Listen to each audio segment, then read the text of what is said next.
The desert air shimmered a silent, ancient breath against Dr. Evelyn Reed's cheek.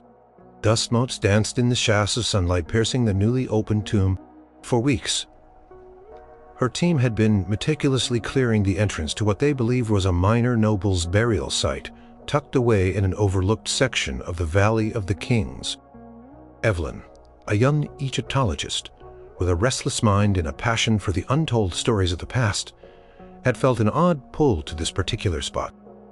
Most senior archaeologists had dismissed it as unpromising, but Evelyn had a gut feeling, a quiet whisper from the sand itself. Today that whisper had roared.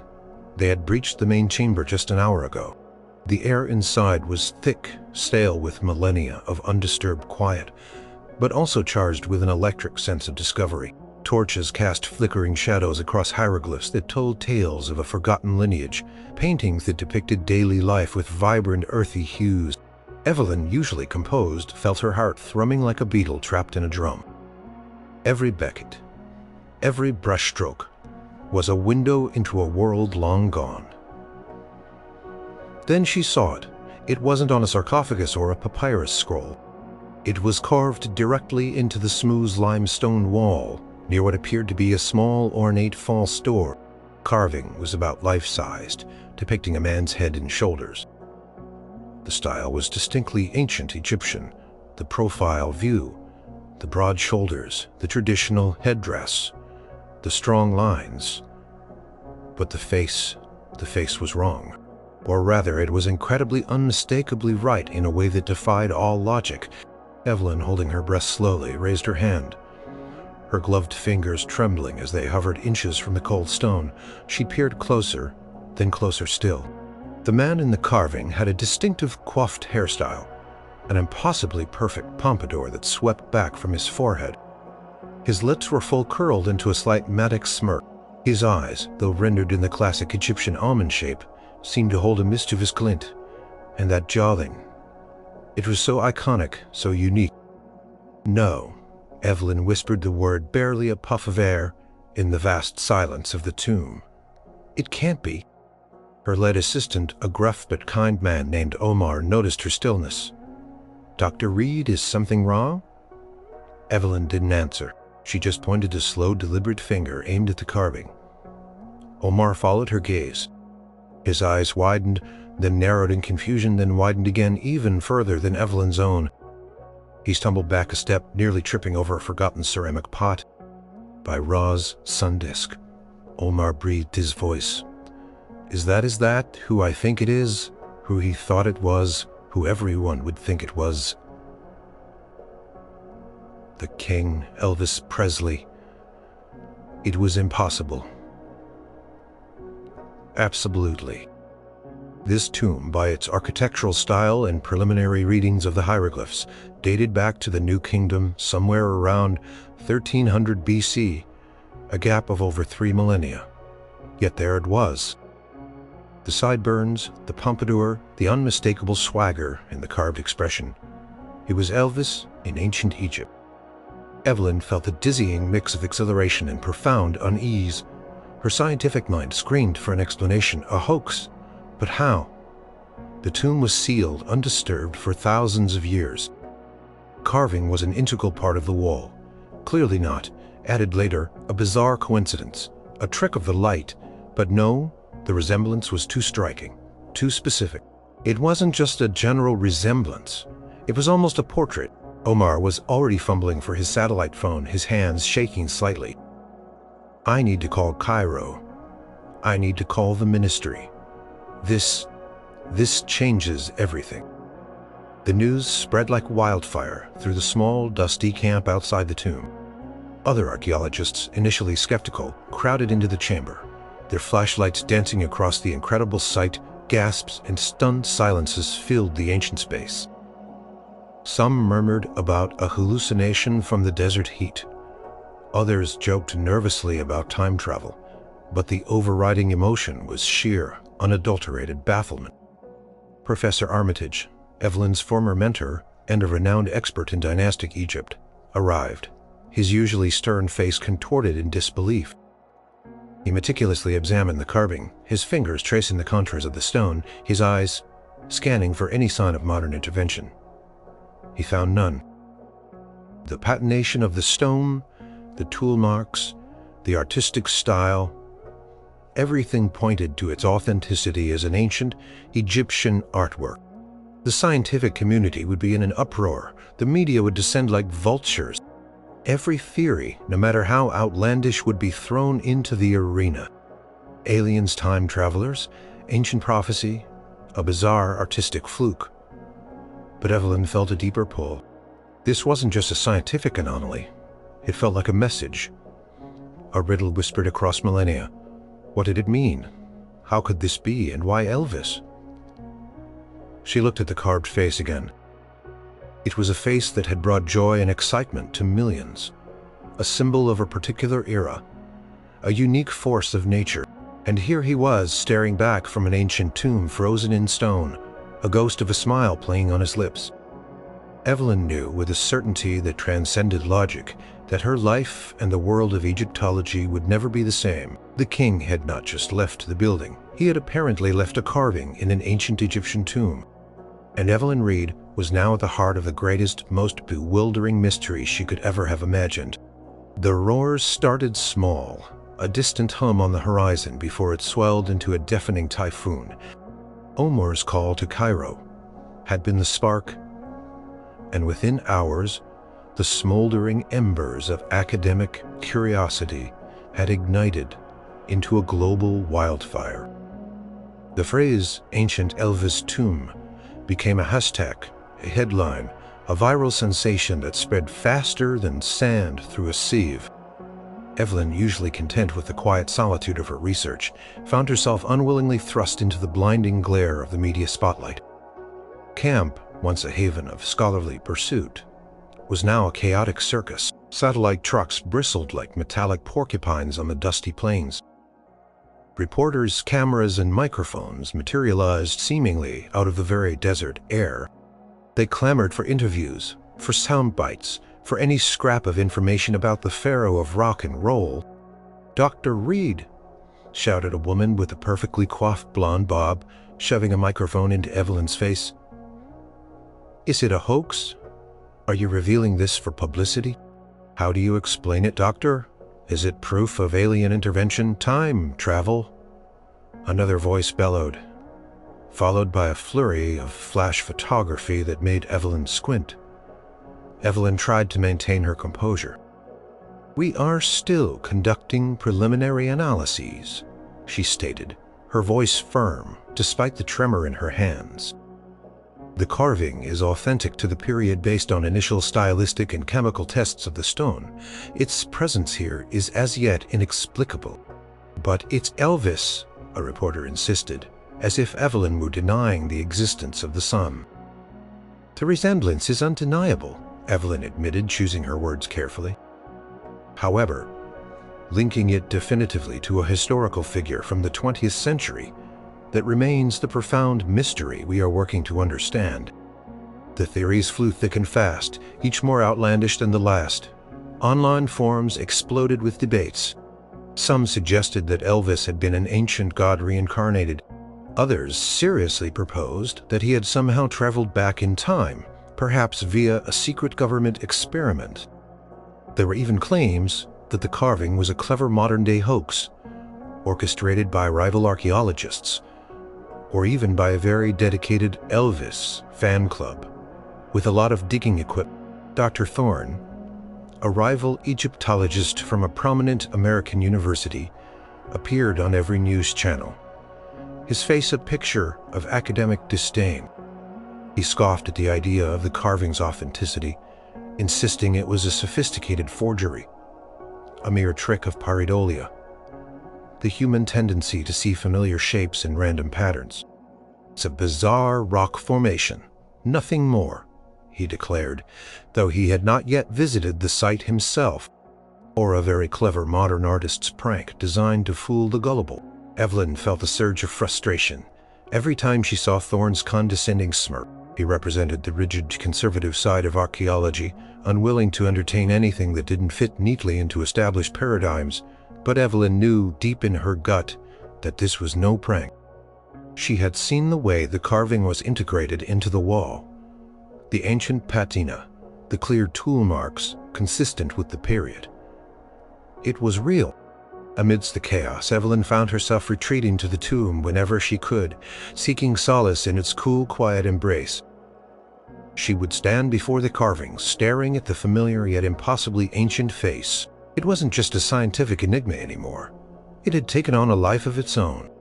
She felt an inexplicable connection to it, a strange sense of empathy for the man depicted, a feeling that went beyond mere academic curiosity. She found herself talking to it silently, asking it questions. Who are you? Why are you here? What is your story? Her team, though equally bewildered, rallied around her. Omar became her unofficial bodyguard, shielding her from the most aggressive reporters. Virginia researchers, initially overwhelmed, found new inspiration in the unparalleled nature of the discovery. They worked tirelessly, cataloging, cross-referencing, and analyzing every scrap of data from the tomb. Evelyn decided to focus on what she could control: meticulous research. She pored over ancient Egyptian texts, not just for the obvious answers, but for anything that might hint at unusual artistic practices, strange beliefs about time or the soul, or even depictions of foreigners. She researched ancient Egyptian music, their understanding of charisma, their beliefs about the Ka, life force, and Be, personality, soul, and the journey of the afterlife. She was looking for an answer, any answer, however improbable, that could bridge the 3 millennia gap. One evening, exhausted but unable to sleep, she sat in her tent scrolling through online discussions about the carving. The sheer volume of opinion was staggering, from serious academic debates to ridiculous conspiracy theories. Then a comment caught her eye. It wasn't about aliens or time travel. It simply read, "Perhaps some souls are so bright, so powerful they echo across time, leaving their mark even on the ancient stones." Evelyn paused. An echo. The concept was poetic, almost spiritual. It wasn't a scientific explanation, but it resonated with the inexplicable feeling she got from the carving. It hinted at something beyond the purely physical, something about the enduring power of human spirit and expression. She looked up out of her tent flap towards the faint outline of the mountains where the tomb lay hidden. The desert stars glittered, countless and ancient, watching over the silent land. The carving of Elvis wasn't just a piece of stone anymore. It was a portal to a profound, bewildering question about existence itself. And Evelyn, despite the chaos and the media circus, felt a thrilling sense of purpose. She wasn't just an archaeologist anymore. She was a detective of the soul, tasked with uncovering a secret whispered from across the eons, a secret that might just redefine everything she thought she knew about history and humanity. The initial media storm gradually subsided, replaced by a persistent drizzle of news segments in academic papers. Dr. Thorne, true to form, became the loudest voice of skepticism. He published articles, gave lectures, and appeared on talk shows, armed with sophisticated arguments about rock erosion, pareidolia, and the statistical impossibility of such a precise resemblance. "It's a Rorschach test in stone," he declared on a primetime news show, a smug look plastered on his face. His words, sharp and dismissive, stung Evelyn. She knew Thorne was wrong. She had spent countless hours with the carving, examining its artistic integrity, the clear evidence of human craftsmanship, and its seamless integration into the ancient tomb. Structure, it was not a rock formation. His views resonated with the more conservative elements of the scientific community, who found the idea of an Elvis carving too outlandish to contemplate. Evelyn found herself fighting an uphill battle, not just against the mystery itself, but against the entrenched skepticism of her peers. However, not everyone shared Thorne's rigid viewpoint. Among the local community, and even some within the broader archaeological world, there was a different kind of response. It was one of awe, wonder, and a quiet acceptance of the inexplicable. This acceptance was personified by an unexpected ally, Ahmed. Ahmed was not a credentialed archaeologist, but an elderly local guide who had worked with foreign excavation teams for decades. His face was a rodot of wrinkles, etched by sun and wisdom. His eyes, though faded with age, held a deep, knowing twinkle. He moved with the unhurried grace of someone who understood the desert's rhythms. He had been one of the first locals to see the carving, and unlike many, he hadn't reacted with shock or disbelief. He had simply nodded slowly. Some things, Ahmed had murmured to Evelyn one quiet afternoon, as she sat frustrated outside her tent, are not meant to be understood only with the mind, Dr. Reed. The desert keeps many secrets. Some are for digging, some are for feeling. Evelyn had initially dismissed his words as poetic mysticism, but as the scientific explanations failed, she found herself listening more intently to Ahmed. He spoke of ancient Egyptian beliefs, not as academic theories, but as living truths, taught about the concept of the Ka and Ba, not just as abstract forces, but as parts of the soul that could travel, interact, and even leave impressions on the world. The Egyptians, Ahmed explained, sipping sweet tea in the shade of a makeshift canopy.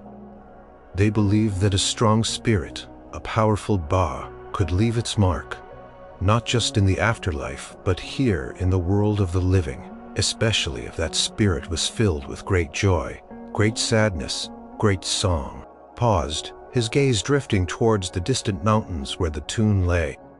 They believed that music was a bridge between worlds, between times. Evelyn scoffed reflexively. A bridge through time, Ahmed.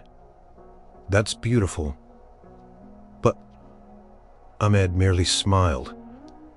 A gentle, knowing smile. Science, Dr. Reed, is one way to see the world, but there are other ways. The ancients, they knew things that we have forgotten. They listened to the whispers of the universe, not just the shouts of the marketplace.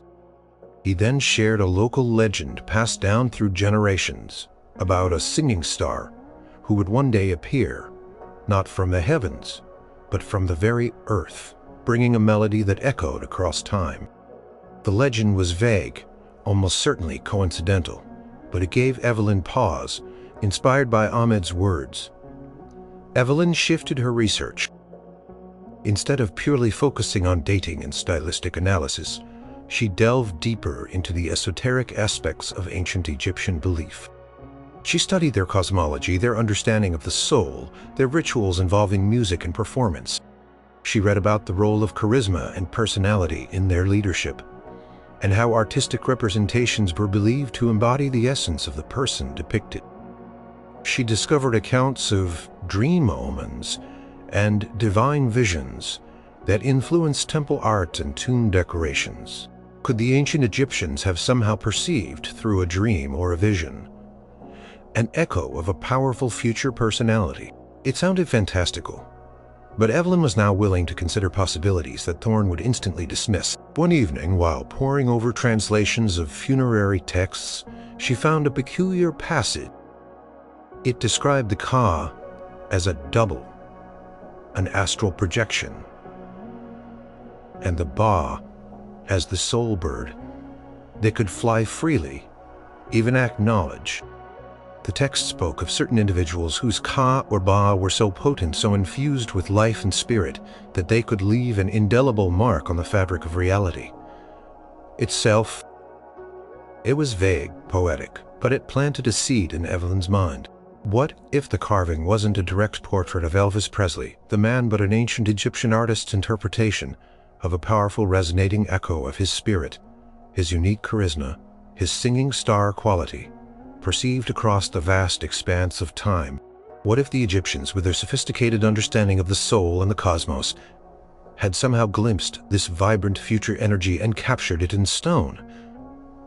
The idea was still a leap, a massive leap, but it felt more satisfying, more intriguing than Thorne's dismissive claims of pareidolia or hoax. Transform the baffling carving from a scientific anomaly into a profound statement about the timelessness of human spirit and the mysterious connections that might exist beyond our understanding. Evelyn closed the ancient text, her mind buzzing. Not a pharaoh, but perhaps a universal spirit, a powerful voice that truly transcended time. And she, Evelyn Reed, was beginning to feel a profound pull. A quiet resonance with the ancient carving that hinted at a story far deeper than any history book could contain. The riddle was complex, but she felt she was finally starting to read the language of the stone.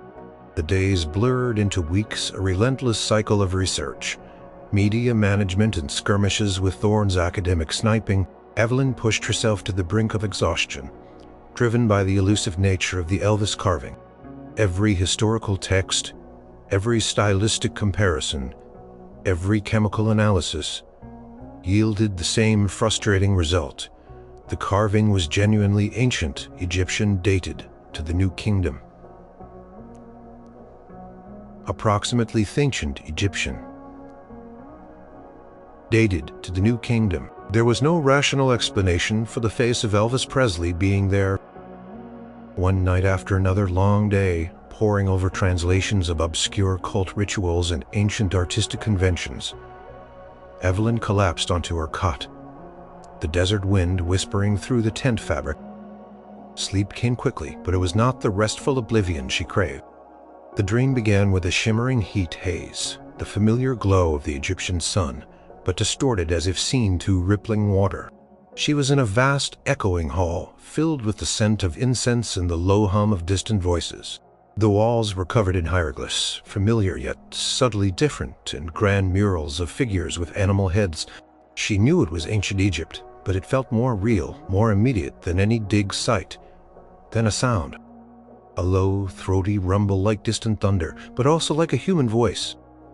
It swelled, filled with a deep, soulful melody, a rhythm that made her very bones vibrate. It wasn't Egyptian music. Not exactly. It was something else, something powerful and utterly captivating. She felt drawn towards the sound. As she moved, the air around her began to shimmer, turning into a kaleidoscope of colors, blues, silvers, purples, shifting like liquid light.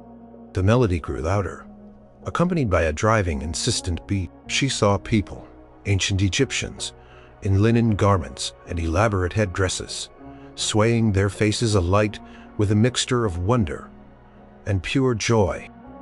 They weren't performing a ritual, they were captivated, completely mesmerized by the unseen source of the music. Then she saw him, not the carving, but the man himself. He was standing on a raised dais, bathed in an ethereal golden light. He wore something strange, a shimmering tailored outfit that seemed to pulse with energy. His hair was black, swept back in that distinctive pompadour, catching the light like polished obsidian. His eyes, though she couldn't make out their color, held an intense Medot gaze. He wasn't singing words, not exactly. It was more like pure sound, raw emotion channeled through an incredible voice. It dipped and soared, a powerful baritone that resonated deep within her chest. He moved with an effortless grace, a swivel of his hips, a tilt of his head, a gesture with his hand that sent ripples of excitement through the crowd. They were clapping, cheering, their ancient faces illuminated by an unbridled enthusiasm that transcended millennia. Evelyn felt it too. Primal urge to sway, to clap, to let the music wash over her. It was intoxicating, joyous, and filled with a profound sense of longing, as if this music was something she had always known, always yearned for. Then the man on the dais looked directly at her. His lips curved into that familiar, enigmatic smirk. He raised a hand, not in greeting, but in a gesture that seemed to draw her closer, to beckon her into the heart of the music. His eyes, in that moment she saw them clearly. They were deep, soulful, and filled with a paradox of infinite sorrow and boundless joy. And they held a knowing look, as if he recognized her, as if he had been waiting. "You understand?" a voice whispered in her mind. Not his, but a collective echo. The melody, it carries the spirit. The scene began to blur, the music fading, the golden light dimming. She felt a profound sense of loss, a desperate urge to hold on to the dream, but it was slipping away like sand through her fingers. Evelyn woke with a gasp, drenched in sweat, her heart hammering against her ribs. The desert night was cool, the silence profound, but in her ears she could still hear the ghost of that powerful melody, feel the echo of that voice. She sat up, trying to shake off the remnants of the dream. It was just a dream, a vivid hallucination, brought on by stress and too much coffee, her subconscious grappling with the impossible carving. But it felt so real. The energy. The music, the man's tray, not always as vivid, but always with the underlying presence of that unique music, that distinct voice, and the feeling of ancient Egyptians responding to it with uncharacteristic fervor. Sometimes the dream was simply a flash of his face, or the sound of a single powerful note. She didn't tell anyone about the dreams. Not Omar, not even Ahmed. They were too personal, too strange, too unscientific. She feared they would sound like she was losing her grippitus, falling prey to the very mystical interpretations she was trying to avoid in her public statements. But the dreams subtly changed her perspective before the carving was. It was a connection to a feeling, a sound, a presence. It added a layer of profound intrigue to the mystery. The dreams whispered to her that the carving wasn't just a representation. It was an echo, a conduit. She started spending more time in the tomb, especially near the carving. She would sit cross-legged on the cool floor, just looking, listening to the silence. She no longer felt baffled, or even just curious. She felt something akin to wonder, and a growing sense of responsibility. The carving felt like a living entity waiting to share its full story. And Evelyn, whether through scientific deduction or a strange shared dream space, felt increasingly like the one destined to listen. The dreams continued a nightly serenade that resonated with a strange blend of ancient wonder and modern rhythm. They fueled Evelyn's determination, pushing her past the exhaustion and the constant media attention.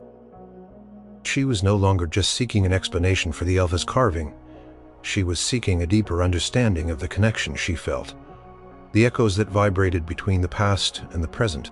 Days turned into weeks,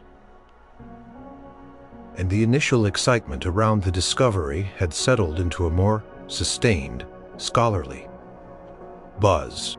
Dr. Thorne continued his campaign of skepticism from afar, but Evelyn, bolstered by her team's unwavering support and Ahmed's quiet wisdom, tuned him out. She dedicated herself to the meticulous work within the tomb. One sweltering afternoon, the heat inside the tomb was oppressive. Even with the ventilation systems in place, Evelyn was meticulously cleaning the section of the wall adjacent to the Elvis carving. She used a fine brush and a soft cloth, carefully removing centuries of dust and grime, revealing the vibrant, unseen colors beneath. Her focus was absolute, her movements precise. She was looking for anything, a faint inscription, a unique symbol, a hidden compartment, anything that might provide a tangible link, a piece of the puzzle that wasn't just a profound facial resemblance. The area around the carving was surprisingly ornate. Hieroglyphs, depicting a procession of gods and offerings, curled around it, hinting at its importance yet offering no immediate clue as to its subject. Evelyn slowly, methodically worked her way across a smooth, unpainted section of the wall just below the carving's shoulder. It looked blank, unremarkable, a common feature in many tombs where the artists ran out of space or time. But as her brush swept over a particular spot, she felt a subtle resistance, a slight catch. It wasn't the usual gritty texture of dust. She leaned closer, her eyes narrowing. There was a faint, almost imperceptible line barely visible to the naked eye, a hair-lined fissure in the limestone. It wasn't a crack from age or damage, it looked deliberate. Evelyn, carefully, painstakingly, cleared away more dust from the area. As the surface became cleaner, the line became clearer. It wasn't a fissure. It was an incision, a delicate, almost invisible cut in the stone. And it wasn't just one. It was a series of lines forming a small rectangular outline. Her heart began to pound with a quiet urgency. She called Omar over, her voice barely a whisper. Omar, always pragmatic, bent low, his brow furrowed. He gently touched the line. "It's very faint, Dr. Reed, but it is there. A cut, certainly." Together, using tiny, delicate archaeological tools, a dental pick, a fine probe, they began to explore the outline. It took hours of patient, painstaking work. Their breaths held their movements precise. Slowly, agonizingly, a small section of the wall, about the size of Evelyn's hand, began to reveal itself as a separate piece of stone, cleverly fitted into a shallow recess. Finally, with a soft, almost inaudible click, the small panel came loose. Evelyn carefully eased it out. It was a thin slab of limestone, perfectly cut, its hidden face darker than the outer exposed side. On the inner side of the panel, not visible until it was removed, was not a hieroglyph nor a painting, but a symbol. It was small, etched with incredible precision.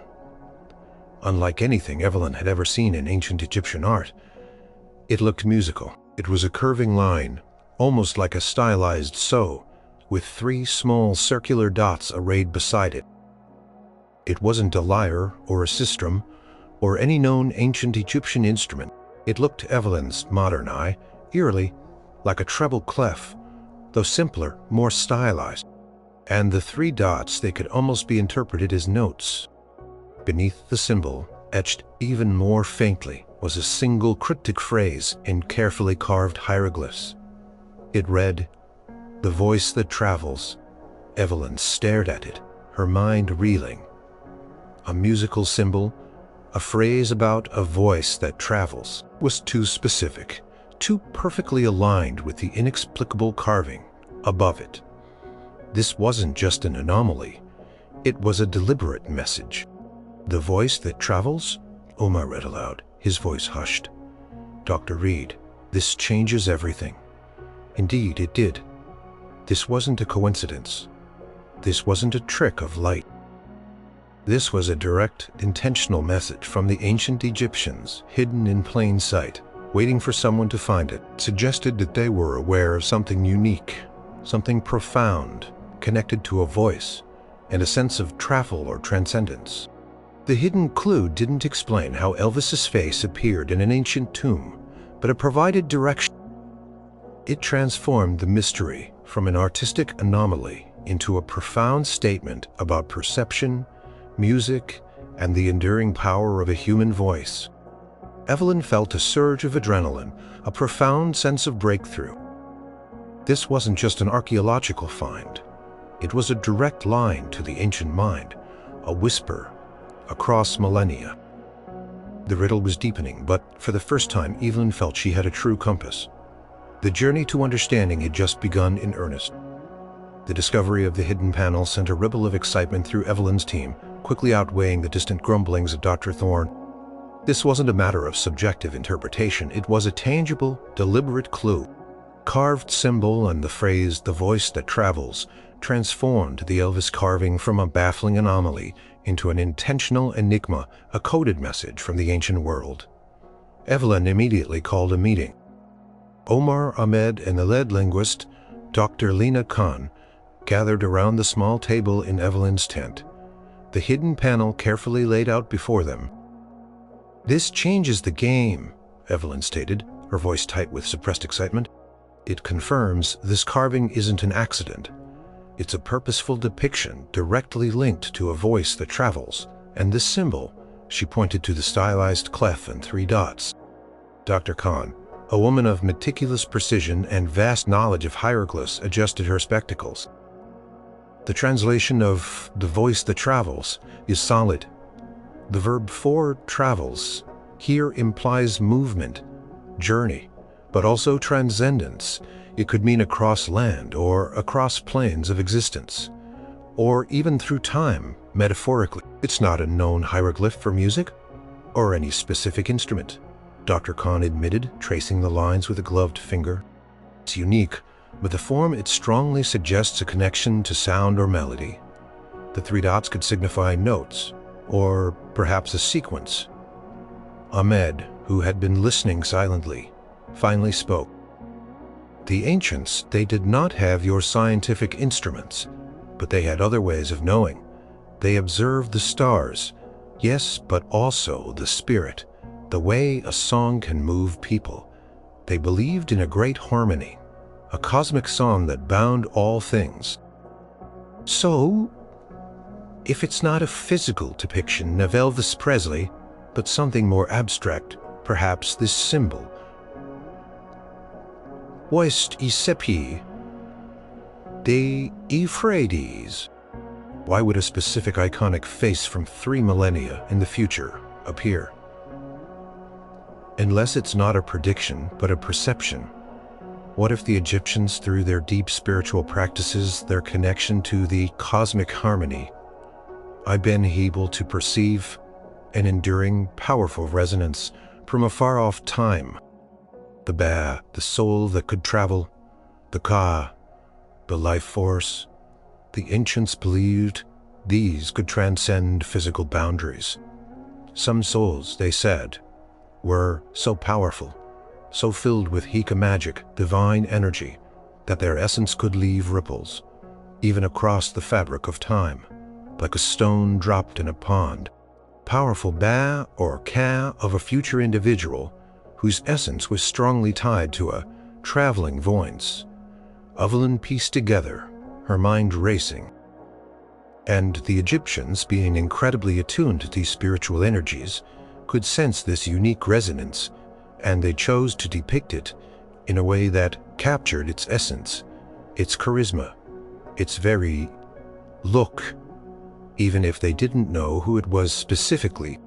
Dr. Khan added, there are some obscure texts that speak of transient visions moments, where the veil between worlds or between past and future, finned priests and pharaohs were said to experience these glimpses, which would often be translated into art or prophecy.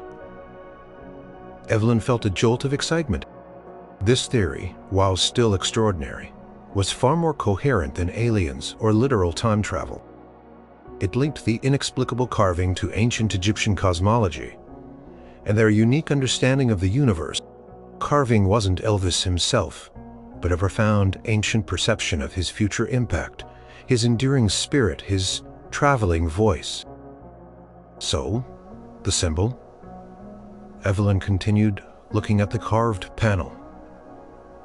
Isn't just a musical note, it's a signature, the signature of a powerful spirit. And the 3 dots, maybe they represent the very distinct rhythm of this traveling voice, a powerful driving beat that characterized his sound. She thought of her dreams, the powerful, mesmerizing music, the ancient Egyptians captivated by it, and a feeling of resonance. It was all beginning to coalesce. The dreams weren't just random, they were a subconscious processing of this very theory. Over the next few days, the team worked tirelessly to gather more evidence for this interpretive theory. They searched for more instances of unique, non-standard symbols in ancient Egyptian art and found rare examples of artists attempting to depict abstract concepts like sound or emotion through unique iconography. They researched other civilizations' concepts of time, echoes, or ancestral memory that transcended linear time. The most compelling piece of evidence came from an unexpected source, an ancient Egyptian papyrus dealing with the Book of the Dead that mentioned echoes of the living that could ripple through the Kavic fabric, especially those with powerful creative spirits. As Evelyn presented her emerging theory to the team, even the pragmatic Omar looked thoughtful. It's poetic, Dr. Reed, and it makes more sense than a man in a jumpsuit showing up 3,000 years ago. It's a testament to the timelessness of certain human qualities, Evelyn concluded, looking from the hidden panel to the Elvis carving. Charisma, talent, the ability to connect with millions through a voice tone. Didn't just understand the past and the present, they had a way of sensing the future's powerful echoes, and in Elvis Presley, they perceived a voice that travels, a voice so powerful. So you'd eat a voice that travels. A voice so powerful, so unique. The riddle wasn't fully solved, not in a scientific repeatable experiment kind of way, but it had a narrative, a powerful, heartwarming, and deeply spiritual explanation that resonated with the ancient Egyptians' worldview. King was indeed here, not in flesh but in spirit, a timeless echo captured by the ancients. And Evelyn knew that this was the story the world needed to hear. With the hidden clue providing a guiding star, Evelyn felt a renewed surge of energy. The internal debate, the nagging scientific doubts, had been largely silenced by the elegant, albeit extraordinary theory she was developing. Carving wasn't a hoax nor a fluke. It was a profound testament to ancient Egyptian spiritual perception. She knew presenting this to the academic world, especially to figures like Dr. Thorne, would be met with fierce resistance. This wasn't hard science, it was an interdisciplinary leap combining archaeology, Egyptology, spiritual philosophy, and even a touch of humanistic interpretation. But Evelyn felt confident. The evidence, though circumstantial in places, wove together a compelling narrative that respected both the antiquity of the carving and its uncanny resemblance to Elvis Presley. Her theory centered on the ancient Egyptian beliefs about the Ba, the soul, personality, and ability to travel, and the Ka, the life force, the double. The Egyptians believed these aspects of a person could exist and interact beyond the physical body and even beyond death. What if Evelyn proposed a particularly powerful or resonant Ba or Ka could leave an imprint on the fabric of time itself? She painstakingly compiled her research. She gathered texts describing transient visions experienced by priests and pharaohs, visions that were sometimes rendered into art. She highlighted passages about the cosmic harmony and the belief that certain souls were so imbued with divine magic or power, that their essence vibrated through all of existence. The musical symbol and the phrase, "the voice that travels," from the hidden panel became the linchpin for argument. Evelyn's initial presentation was to a small group of trusted colleagues, and her team, including Ahmed and Dr. Khan. She spoke passionately, her words weaving together the meticulous archaeological data with the spiritual insights gleaned from ancient texts and Ahmed's wisdom. Carving, Evelyn explained, gesturing towards a large detailed photograph of the Elvis carving, is not Elvis Presley the physical man, somehow transported back in time. Instead, I propose it is a unique manifestation of ancient Egyptian spiritual belief and artistic interpretation. The ancient Egyptians were deeply attuned to the unseen world, to the energies and essences that permeate it. They believed it trembled of the tar and even assured. This symbol, resembling the stylized musical notation and the hieroglyphic phrase, "the voice that travels," is direct evidence.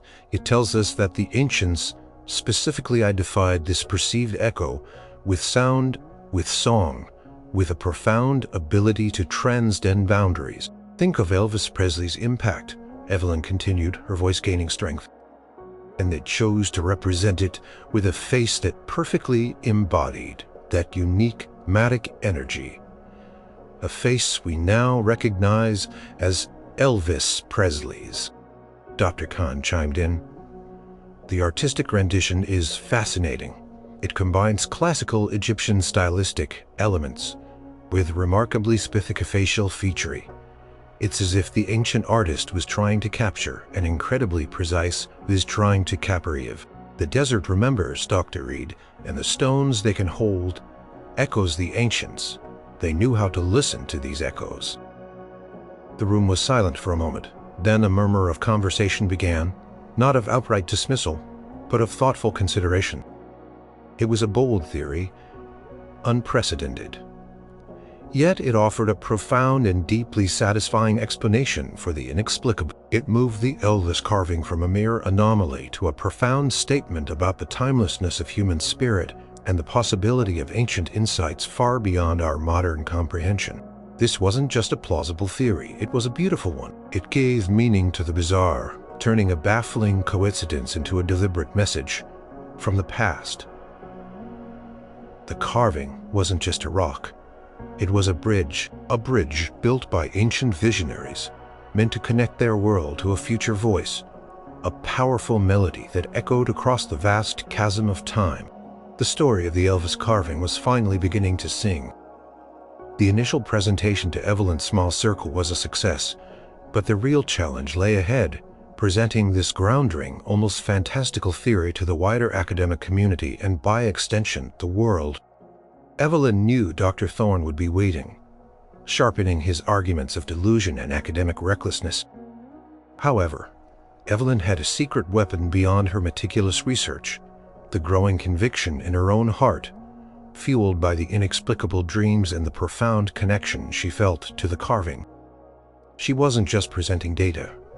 She was telling a story, a human story spanning millennia.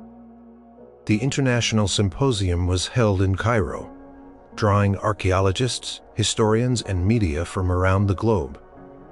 The air crackled with anticipation. When it was Evelyn's turn, she walked to the podium with a calm that belied the storm of nerves churning inside her. Behind her, a massive screen displayed a high-resolution image of the Elvis carving, then the hidden panel with its unique symbol and hieroglyph. She began by meticulously laying out the undeniable scientific facts. The tombs secure, dating to the New Kingdom. The authenticity of the carving within the wall. The lack of any evidence of modern forgery. She then moved to the profound mystery, the uncanny resemblance to Elvis Presley. For months, Evelyn's voice resonated through the large auditorium. This carving has baffled us. It has been called a hoax, a trick of the eye, or proof of phenomena. She then unveiled her theory, eloquently weaving together the threads of ancient Egyptian cosmology, the concepts of Ba and Ka, the rare texts hinting at transient visions and echoes of the living, and the undeniable evidence from the hidden panel.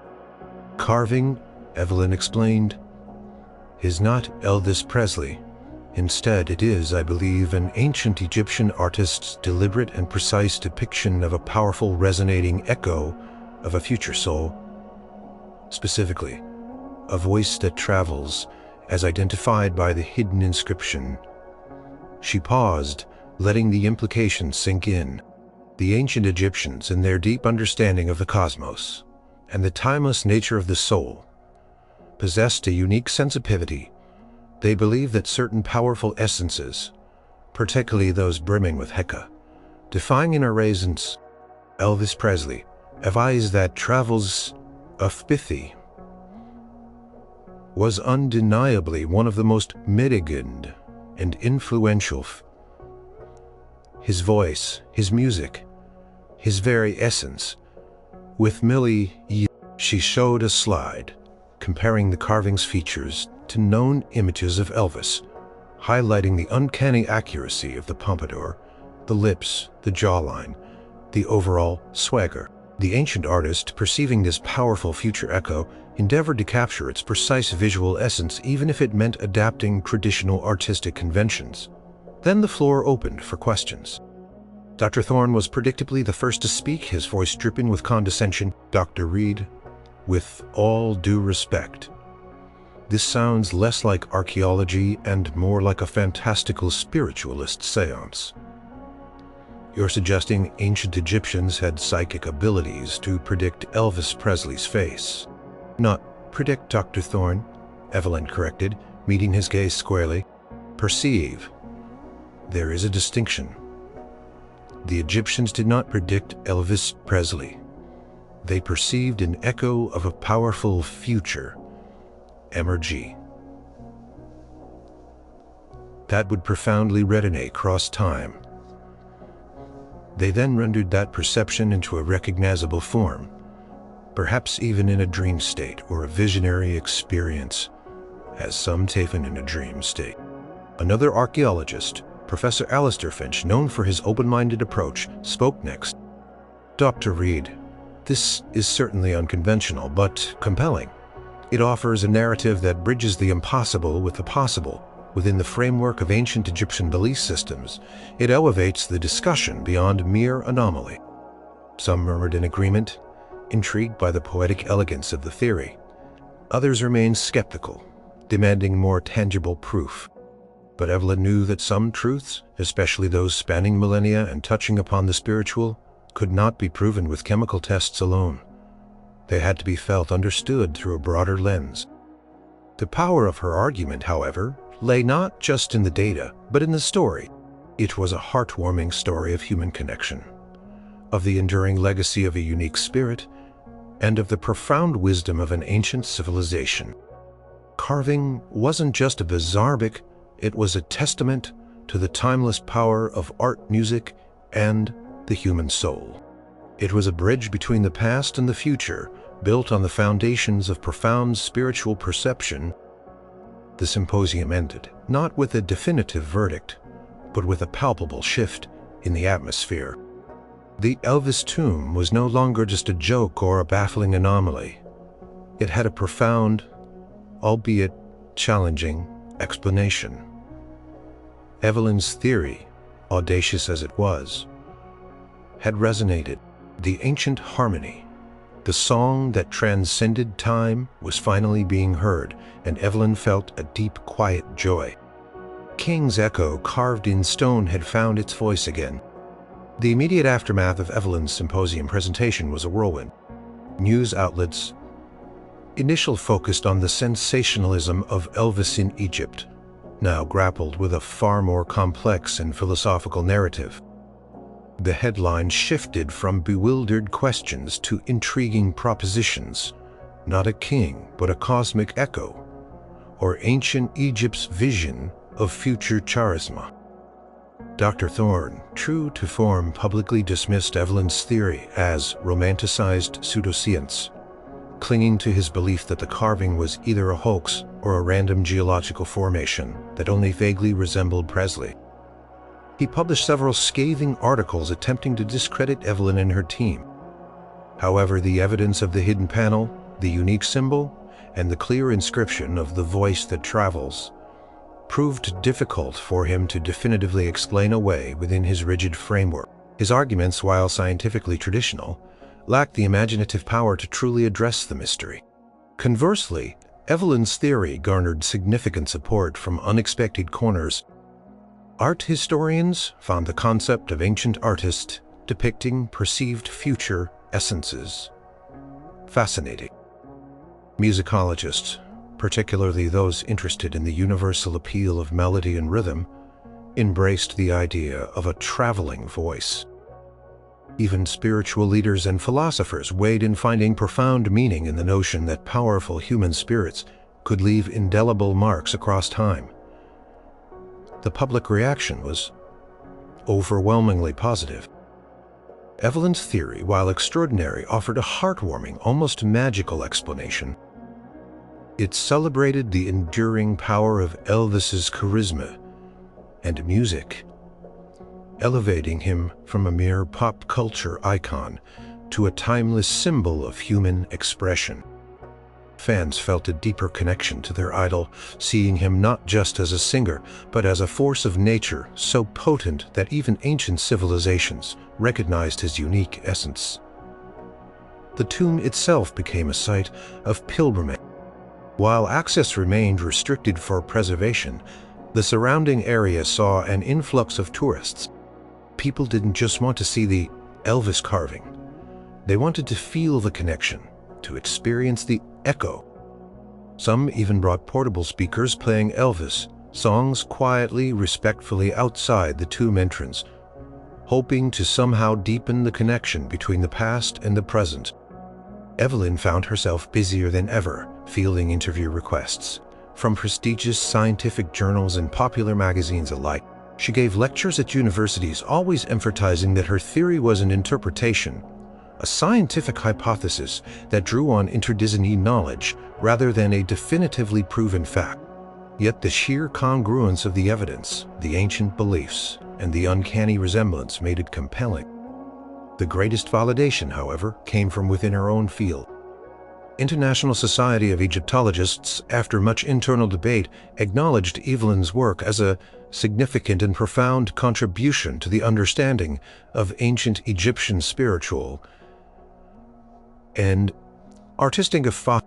While not universally accepted as absolute truth, her theory opened new avenues of research into how the ancients perceived reality. Beyond the purely physical, Omar, once skeptical, now found himself defending Evelyn's theory with quiet conviction. "She didn't just solve a puzzle," he told a documentary crew, looking proudly at Evelyn. "She found a bridge between what we think we know and what the ancients truly understood about the soul." Ahmed, of course, was delighted. "I told you, Dr. Reed," he chuckled, his eyes twinkling, "the desert keeps its secrets, but it also shares them with those who listen with an open heart." The singing star has been heard again. The Elvis carving, once an anomaly, had transformed into a symbol. It stood for the timeless power of human expression, for the profound connections that might exist across millennia, and for the wisdom of ancient civilizations who saw the world through a lens far wider than our own. It was a reminder that history was not just about dates and facts, but about the enduring spirit of humanity. Evelyn, looking at the carving one last time, before it was carefully prepared for transport to a climate-controlled museum exhibit, felt a deep sense of accomplishment. She had started as a young Egyptologist seeking minor discoveries. She had ended up uncovering a mystery that challenged her own understanding of reality, forcing her to look beyond the tangible and embrace the profound, the poetic, and the truly awe-inspiring. The world might not fully understand how it happened, but thanks to Evelyn, it now had a heartwarming story that resonated as powerfully as the voice that travels. Itself, months later, the Elvis carving had found its new home. Not in a dusty, dimly lit storage facility, but in a prominent exhibition hall within the Grand Egyptian Museum in Cairo. The exhibit was unlike any other. It wasn't just about the Bepet itself, but about the profound theory surrounding it. The centerpiece was the carving displayed behind protective glass, bathed in soft, reverent light. Below it, in a separate, equally protected display, lay the small, hidden panel, its unique musical symbol, and the phrase, "the voice that travels," clearly visible. Informative plaques, translated into multiple languages, explained Evelyn's theory, detailing the ancient Egyptian beliefs about the Ba and Ka cosmic echoes and the timeless nature of powerful spirits. The exhibit was titled "The Timeless Echo, Elvis Presley, and the Vision of Ancient Egypt." Evelyn, now a celebrated figure in the world of archaeology, stood quietly among the hushed crowds. She observed people's reactions, the initial shock, then the thoughtful pauses as they read the explanations, followed by murmurs of wonder, and sometimes a quiet smile. Carving was no longer just a bizarre anomaly. It was a bridge, a conversation starter between eras, a testament to the enduring human spirit. Dr. Thorne, though still publicly skeptical, had been forced to acknowledge the cultural impact of the discovery. He even attended the exhibit's opening, though he stood stiffly in the background, arms crossed. He couldn't deny the meticulousness of Evelyn's work or the power of the narrative she had created. The Elvis tomb had sparked a global resurgence of interest in ancient Egypt, drawing millions to the museum. But more than that, it had fostered a deeper appreciation for the ancient Egyptians' complex understanding of the universe and the soul, reminding modern society that wisdom could come in many forms, not just scientific equations. Evelyn's life had changed irrevocably. She continued her research, but with a broadened perspective, always seeking the deeper interconnected meanings behind ancient artifacts. She championed interretism studies, encouraging archaeologists to collaborate with philosophers, musicologists, and even artists, believing that true understanding often lay at the intersection of different fields of knowledge. It became a symbol in popular culture, not just for Elvis fans, but for anyone who believed in the enduring power of passion, charisma, and the human spirit.